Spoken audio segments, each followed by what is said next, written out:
Hi everyone, it's Chris here, back with another episode of Monkey Island Discs and another great guest. Today we've got Ellie Gibson, who is half of the Scummy Mummies podcast. They've won many, many awards, but also it turns out that Ellie is a huge fan of gaming. She's been streaming games online to her followers. Some of them are absolutely hilarious games, and she manages to fit it in around her busy schedule.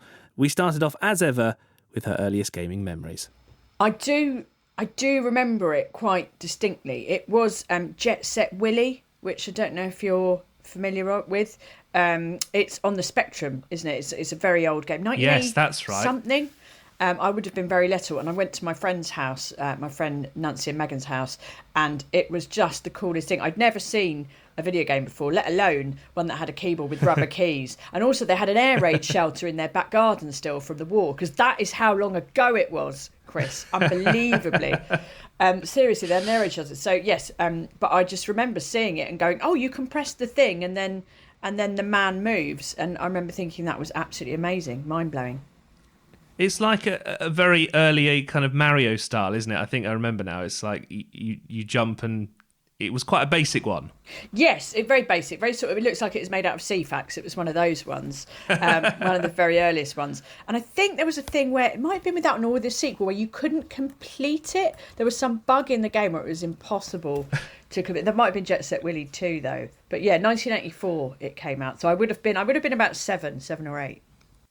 I love that games in the olden days, what you bought was what you got given, and there were no updates, there were no kind of 10 gigabyte download files and all this extra stuff that you can have nowadays. It was, if the game's broken, that's tough.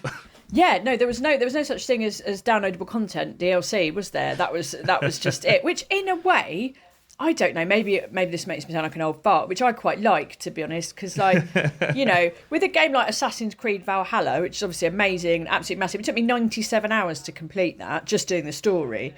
And then they were like, oh, here's 4 loads of DLC. Oh, look, here's a whole other country you can explore. And I was like, I'm exhausted. I was enjoying the feeling of completion, and now you've ruined it.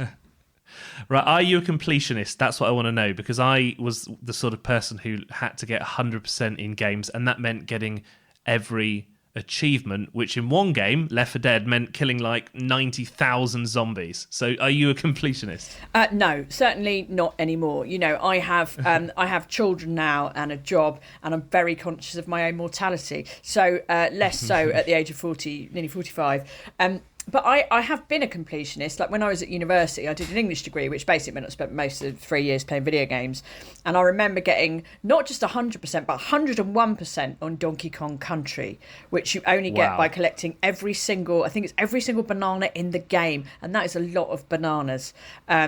So yes, I did complete that. But these days, no, I'm about getting through it, almost to the point where it feels like work. I'm just like, certainly with the big epic adventure games like Assassin's Creed, there's just so much to do. Like one of my Twitch viewers, he spent something like 280 hours on it, serious, and I'm just like, oh goodness me, you could grow a whole human being in that time, as I have done. Well, tell us about your Twitch streaming, because I know it's something that you do a reasonable amount of now, and you tend to pick games that are... I saw one you did the other day was a very amusingly titled game, and you just sort of decide to plough into them. What makes you choose the games, and how long do you stream for? Oh, yeah, so I started streaming in the second lockdown in that January, just because I basically didn't have anything better to do. And it was just a sort of silly experiment. And it ended up being loads of fun. And I accidentally created a community by mistake. So it's gone on and on. So it's most Tuesdays and most Friday nights now. And I started off doing the big historical epics, because I like those games because it feels like you're on a real adventure. I really like playing them, but also they're quite funny. You know, often the cutscenes, the script's really bad, or you know there'll be some sort of funny anachronism, or it's just amusing. So they're quite good to make fun of. But I like to change it up now and again. So usually when I've just finished, like again, if I played a game for 97 hours, I might need a break from that sort of thing. So recently we've played Stray, the game where you're a little cat. The cat game. Yes. And at the moment on Tuesdays, I'm playing A Way Out, which is a 2-player game where you have to work together to escape from prison. So I'm playing that with my friend Emily, who's also a streamer. And also we had a little bit of fun recently streaming interactive erotic fiction. Yes, that's what I saw you doing. That's the one. Oh, I'm so sorry. No, but what makes you kind of pick... Because the weirder games, I suppose, for streaming purposes are kind of better, I guess, because they're just so funny. Like, I guess there's more to react to. I mean, they serve different purposes, don't they? So definitely the erotic fiction was, because it's so silly, it was fun for a bit, but the novelty kind of wore off.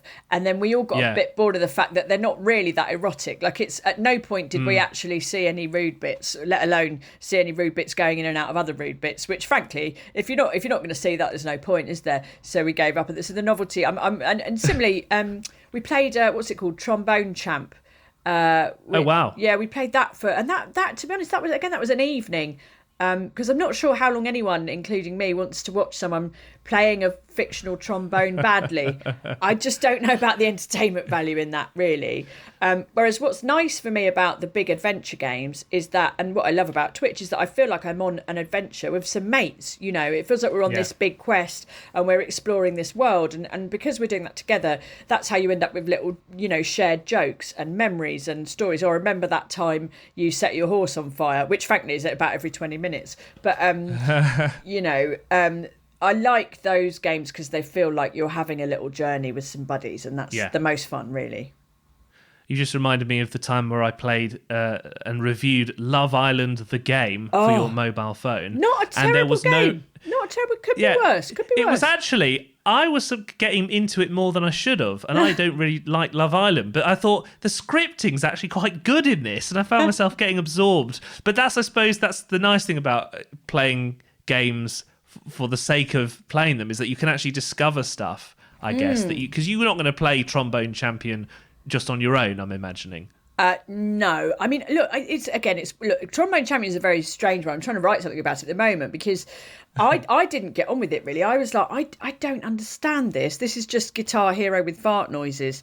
I don't get why it's this big sensation. My friend Keza MacDonald, who is the games editor for The Guardian, she absolutely loves it and thinks it's just the best thing ever. But she's also a Guitar Hero master. That was her thing back in the day. She's a proper virtuoso on the Guitar Hero.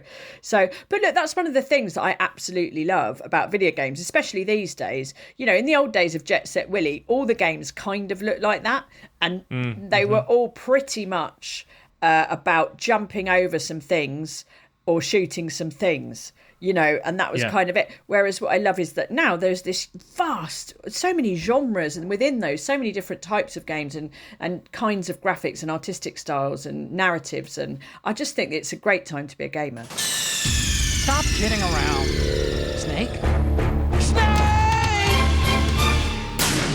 I want to ask you about your gaming heaven and gaming hell, but let's start with the good, obviously. Is there a game that you've played since Jet Set Willy, and it could even be that stands out as your favourite of all time? And I'll let you have a series. So if you were to say Assassin's Creed, I'll let you have all of them. But is there one series that stands out for you? Look, I'm always slightly ashamed to say this because it's a very boring and obvious answer, but it remains nonetheless a truth that my favourite series of all time is Tomb Raider, which is what all women in their 40s who've been gamers for at least 20 years all say. It is the Sylvia Plath's bell jar of video games for women of a certain age. It is the Judy Blume forever of games. But yes, I just love Tomb Raider, and I loved it from the first moment I saw it, and because again, back in the day, I mean, even now the situation is not great, but there were no other female games characters that didn't have a pink bow in their hair like Ms. Pac-Man, or a pink dress on like Princess Peach. I mean, that was it.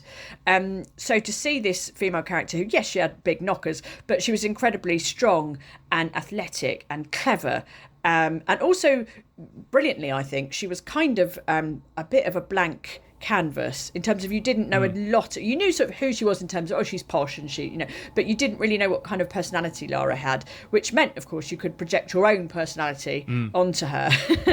And I think I loved that. I love the enigma of it. But it's not just Lara. I love I love the environments you get to visit, and I love these beautiful huge temples or jungle landscapes or all this stuff, and I love solving the puzzles, and I love the isolation. I'll never forget walking through those caverns, the first levels of the first game, and a bat just flying. You wouldn't see an enemy for ages, and then a bat would fly out and you'd absolutely crap yourself, or the dinosaurs would loom out. That was astonishing. And I do think the series has lost its way a bit, because as Lara, I understand why, but as Lara's become more sort of human and there's become a lot more combat, it's become a lot more about sort of murder and angst. And that's not really why I liked Tomb Raider in the first place, to be honest. So you're saying early days Tomb Raider then? So not all of Tomb Raider, but the early incarnations of Tomb Raider. Which I also remember having the very scary mummy tied to a chair, and then the chair would face you whichever way you walked round the chair, which was the most scary thing of all time. I remember as a child. Or the Shiva statue that came to life. All of those moments. I mean, but this is the tricky thing. If you try and go back and play those early games now, as I have done quite a few times over the years, it's increasingly difficult because they're so blocky. They're so difficult to look at now, and our eyes and our brains are now trained to expect more polished graphics in a way they weren't in those days, and our brains just made up the difference.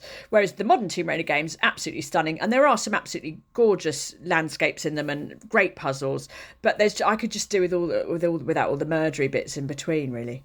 So really, if they were to remaster the original Tomb Raiders with better graphics, that could be your dream situation. That would be, and again, they did do that a while ago, and that was nice. But even those, though, the remasters look a bit old now, and they did and they sort of ruined the T-Rex moment with a quick time event. It was, again, they just sort of missed the point a bit. Yeah. I would love it if they remastered the original ones and not necessarily did them the same, but recaptured somehow that sense of just being a woman on your own.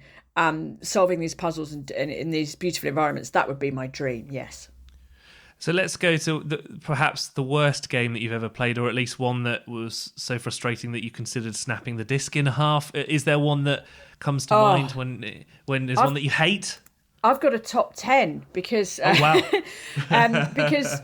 So I was a journalist at Eurogamer for nearly 10 years. I worked there, and one of my specialties became reviewing really terrible games because I quite enjoyed it. Let's be honest, it's much easier for me anyway to kick something in than to praise it. Oh yeah, definitely. Yeah, I found it a real struggle to talk seriously and earnestly about something like Gears of War, which, let's be honest, is just a child's toy where you're pretending to be a big man with a nice gun. I just couldn't take it that seriously.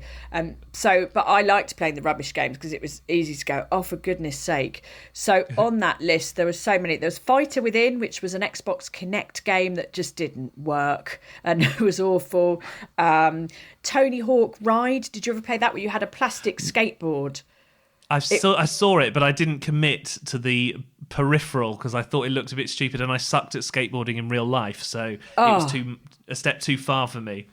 It was truly awful. It was because Guitar Hero was all the rage, so every game then had to have a plastic peripheral for about 2 years. And it had this skateboard that had no wheels, and it didn't work, and it was really hard to play. And I worked out at one point that rather than trying to balance on this bit of plastic in my lounge, which felt completely ridiculous anyway, if I just sat on the floor and waggled it above my head, I'd actually get more points. So I just started doing that. So probably that one, yeah. And I was going to ask you about a character that perhaps you would like to be, but it sounds like you might say Tomb Raider for that already. Well, of course, she's got everything, hasn't she? Again, athleticism, intelligence, and let's be honest, loads of money and big knockers. I mean, that, who would turn that? I bet you'd quite like all that, Chris, given the choice. The dream, I think, is that's what that's called. Okay, and when it comes to your console/PC gaming history, where did you start? Because it sounds like you started with classic consoles and maybe had the Spectrum and things like that. Take us through your journey into gaming. Did you go for PlayStation, Xbox, or PC? What was your route? Well, again, I'm so old that I didn't have a Spectrum. I had to go on my friends, and I had to go on my friend's Amiga for ages, and we didn't have any money basically growing up. And then I remember going to a church jumble sale and buying a Vision. Do you remember where you had to like twist? The controllers were like bottles that you sort of twisted bottle caps to make the Pong bats go up and down. Yes. And that's amazing. Yeah, I bought that for like £1 or something and then plugged that into the telly. And then I made the telly go wrong. I accidentally detuned all the channels and my parents were furious. And then I eventually saved up and I got an Atari 2600, which was the wood effect one, I think. So I got that from Argos. And then we borrowed consoles. I remember we borrowed a Sega Mega Drive for a while. We borrowed a SNES for a while, and then I got my brother to swap it so we could borrow a Sega Mega Drive, and he was furious because he thought the Sega Mega Drive was much more rubbish, but I loved Sonic the Hedgehog, so I didn't care. And then eventually I think my parents went, look, this isn't going away, isn't it? And I convinced my dad to let me buy a second-hand Amstrad CPC 464, which he had to drive me to Tottenham to get. We found it in Luke newspaper, which was like the eBay of its day. And we lived in South East London, and he had to drive me all the way to Tottenham to get this thing. And it came with this huge crate of games, half of which didn't even work, let alone were any good. Of course. But it was incredibly exciting. I loved that. And then I got into PlayStation. And then that was like my trip. Like all those were just sort of like crap boyfriends, really. And then I met the love of my life, which was the Sony PlayStation. Now, was it the PlayStation 1 or was it later editions or all of them? Well, so what happened was I had a friend and we got a PlayStation 1. And then we had Wipeout and Tomb Raider and all that, and we loved all of that. That was amazing. And then so I left university with this English degree that I didn't know what I was going to do with. And I saw an advert in the paper to be a copywriter at PlayStation, at Sony in London. And unbelievably, I got the job. Wow. And I had to go through 3 rounds of interviews. And the last interview, they put me in a room and they sat me in front of a PlayStation 2, which at that point hadn't even been released in Britain. And I just felt like Charlie in the Chocolate Factory. I just felt like this is the best day of my life. And I later found out that they'd done that because I was a woman. I am a woman. And they weren't sure that I hadn't been bluffing the whole time. And they wanted to make sure I did know my way around a PlayStation controller and that I'd work out how to put the game in and turn it on and play the game, which I did because I wasn't a liar. So... So the moral of the story is always tell the truth. Exactly. And then I worked at Sony for I think a year and a half and loved it, really loved it. I joined the week that PlayStation 2 launched, and that was the week my career in games launched, and I have loved PlayStation ever since. I've dabbled in Xbox 360. I sort of had a bit of an affair with the Xbox 360, but then the day came when it got the red ring of death and I had to wrap it in towels, which did work, but it did sound the death knell for the love affair with the Xbox, so it was back to the PlayStation. I think that's fair enough. And would you say now that the PlayStation affair has turned into a marriage maybe? Is it still continuing to this day, or do you find yourself on the computer for streaming purposes? I do like the PS5, to be honest. I like that it kind of looks like a spaceship. I find that very appealing. It does. Yeah, it looks like something out of Battlestar Galactica, which is my favourite TV show, so I love that. I like that, and I really like. I have streamed from mobile and from the computer and all that, but it's just so easy on the PlayStation. I'm very lazy. I like that you just press a button and it goes. Having said all that, I do love a Nintendo Switch because obviously I'm a comedian. I'm on one half of a double act called Scummy Mummies, and we're on tour a lot, so I like being able to take the Switch with me, and also I like being able to play my Switch while my children are watching something on the telly or vice versa. So I dabble. So I'm going to ask you for advice here, which is we're about to, my wife and I, who does this podcast with me, are about to have a child in February. So how are we supposed to fit the gaming in during that time? Well, how are you going to fit anything in, really? Definitely get some done now. I would say when they're very little, assuming they're sort of not screaming all the time, which can happen. Yeah. It's actually not so bad. I did quite a lot of gaming while breastfeeding. Because you can breastfeed and hold a controller. I mean, I don't know if you're personally planning to breastfeed, Chris, but something to bear in mind. I'm happy to try anything. Yeah, just give it a go. Yeah, it's when they can start running around that things get really hard. So Do you know, I think it's like a lot of things. When you become a parent, you maybe just have to accept that for a few years you're not going to be able to do all the things you like to do. Whether that's going to fancy restaurants or playing video games or having it off, you might just need a little break from those things. Cyberpunk 2077 is going to have to wait for another year. Exactly. That's fine. I'm happy to take that hit. But then what's the brilliant thing about games especially is that as soon as they get sort of old enough to hold a controller, then you've got an instant shared interest like to share with them, which they may or may not like. My 7-year-old doesn't give a monkeys about games, couldn't care less. My 11-year-old he loves it. He's on the PlayStation every day and he wants to be a YouTuber and all of that. So you just don't know what you're going to get.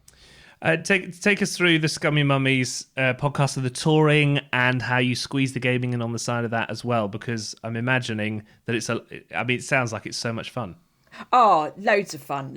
So Scummy Mummies, yes, we've been together. It'll be 10 years next year since I met Helen.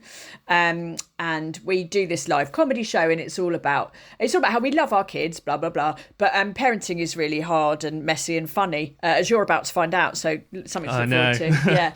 Yeah. So there's no game stuff in our show at all. But I quite like that. I quite like having two sort of separate worlds and things that I do jokes about and laugh about. So yeah, in an ideal week, I'll stream 2 nights a week and then do 1 or 2 Scummy Mummies show, and then the rest of the time I'll spend time with my children, my husband, whatever. But yeah, I like that blend, and I really like being on tour because yes, I do get to play games. I get my Nintendo Switch out in the van or in the hotel room after the show, whatever. Because often it can, when you've got all that adrenaline going from a comedy show, it can take a while to sort of calm down. And it's really nice to be back in the Premiere Inn, whip out the Switch, and have a little go. What's your go-to post-gig Switch game?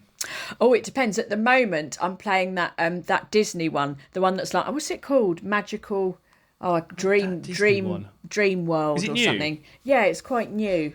Disney Dreamlight Valley. Oh, Disney Dreamlight Valley. Yes, there it is. Yes, so at the moment I'm playing Disney Dreamlight Valley, which is basically sort of Animal Crossing with Mickey Mouse. But I find games like that quite good for post gig or just general relaxation, because I like games like that where you have to kind of put things in order. You can be a little bit creative, like you're designing your stuff and all of that. And I there's something very calming about, right, this is what we're doing. My other favourite game at the moment is on the mobile is Airplane Chefs. So that's where because when I was little, I always wanted to be a video games journalist or an astronaut or an air hostess, and I've sadly only achieved one of those things. So I love you're just literally warming up chicken and serving coffee and bringing people blankets, and it just makes me so happy. I really like it. That's funny because Lee, her dream job was being an air hostess as well. Oh, get her on Airplane Chefs. So I'm going to get her on it. That's a recommendation. It's free to download. It's very, very satisfying. Yeah. Like part of this Airplane episode Chefs. was sponsored. One of the main things in Airplane Chefs is taking out the bin. Literally, the little bin on your trolley gets filled up, and you have to remember to empty the bin. And I never thought emptying bins could be so entertaining. But that's the beauty of video games. Well, thank you so much for sharing your Monkey Island discs with us, and best of luck with all the gigging and touring and podcasting. Thank you. Can I ask, on the Monkey Island, is it like Desert Island discs where you get the Bible and the complete works of Shakespeare? You can have that if you so request it, yes. No. Can I swap the Bible for a complete walkthrough of all the Tomb Raider games if I'm having the Tomb Raider games, please? Because again, when I remember in the olden days, there was no internet. There was no like looking up, how do we find the key to the rusty gate? No, you had to buy a book. Yeah, you had to buy an actual book. So I'd like those original books, please. You can have the Tomb Raider Bible as Thank your... you. Perfect. And that could be a luxury item as well in many ways, because, it would save you so much trouble. Yes, just make sure. What I don't want is the novelisation of the film, which was awful. So if you just make sure you know what you're doing. Thank you to Ellie Gibson, and thanks for tuning in to the Naked Gaming Podcast. We'll have more in the future. Lee is still planning on doing one, we promise, at some stage. But do subscribe, and you'll make sure that you don't miss any. Just find us at Naked Gaming Pod on Twitter or anywhere else.